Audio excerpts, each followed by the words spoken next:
Okay, so my movie was The Lives of Others, and personally, I love this movie. It kept me on the edge of the seat my whole time. The whole time it was on, I was paying attention the whole time, and it was just a 10 out of 10. Great movie. So my first piece of evidence was an essay from ukessays.com, and to sum this up, it really just talked about or compared the Lives of Others movie to the movie Goodbye Lenin. I won't be focusing on the comparison. I'll just be focusing on, as I said here, the brilliance of Florian in creating the optimal viewing experience through minor details. And one of these minor details was the lines that he made the actors use. So, for example, when the Stasi entered George's home to look for the typewriter, Gubrich says something very specific. He says, "Look between the pages of the books about Western art." And I want to focus on the Western art part. It really made the viewer think, why did he say Western, not Eastern? Because they are in the GDR right now, the eastern part of Germany when the wall was up. This was the more socialist communist side. And they were really focusing on not letting people into certain parts of Western art, Western history, anything like that. So but this guy George, he was part of the acting community, and he wrote plays, so he got to have some books. So Gubrich thought that searching through those Western art books was something hidden that George had hidden. Another topic that the article discussed was the depiction of fear in the lives of the Weisler monitor. He does it in a few ways. One of the most prominent being the tie scene when George asks his neighbor to tie his tie. The neighbor is really really scared because the day before they wired his apartment and she saw him and she was threatened by Weisler.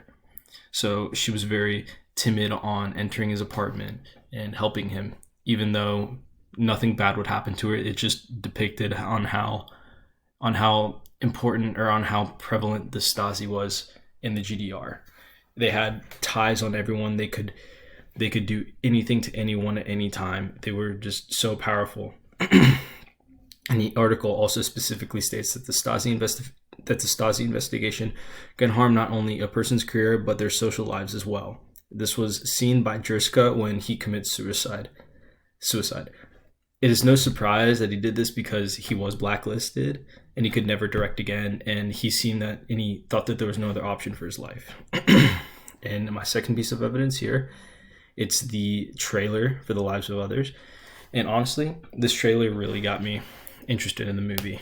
But one thing that I did notice when I was watching the trailer and the movie, is that I could compare this movie to the movie Totsi that we had watched earlier on in the semester. And I could do this because of the main characters, Totsi being compared to Weisler. Both of the main characters tried, not intentionally, except for Weisler. They both destroyed, or like they were monitoring or doing something bad against other people. Totsi, for example, took the baby or kidnapped the baby, and Weisler was monitoring the playwright because he thought, oh, he's in the GDR and he's writing about Eastern things. So over the course of the movie, the main characters both realize that they're doing something wrong. Totsi takes the baby back, and Weisler has a change of heart, and he decides to help George and his girlfriend. But the thing is, both of the characters they decide to help the other side again. But in Totsi, he does this by returning the baby, and in Weisler, he decides to help the other people out. He doesn't write the reports. He takes the 24-hour shift instead of the 12-hour shift. And this tweet I found is my third piece of evidence. It is basically saying that it's a brilliant movie, and it captures the abject misery and oppression of a living in state where there's only room for one political view. And I really liked it because of exactly what he said.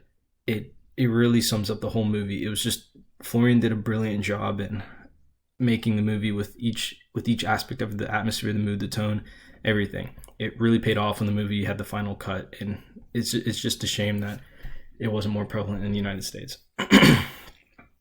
And this quote right here was made more towards the end of the film. Can someone who has listened to this music, really listened, still be a bad person?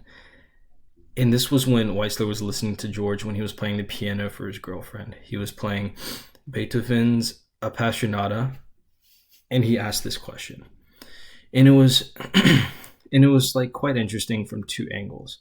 One, we see that Weisler, he begins to cry from the beauty of the music, so he listened to the music because he was listening in on them.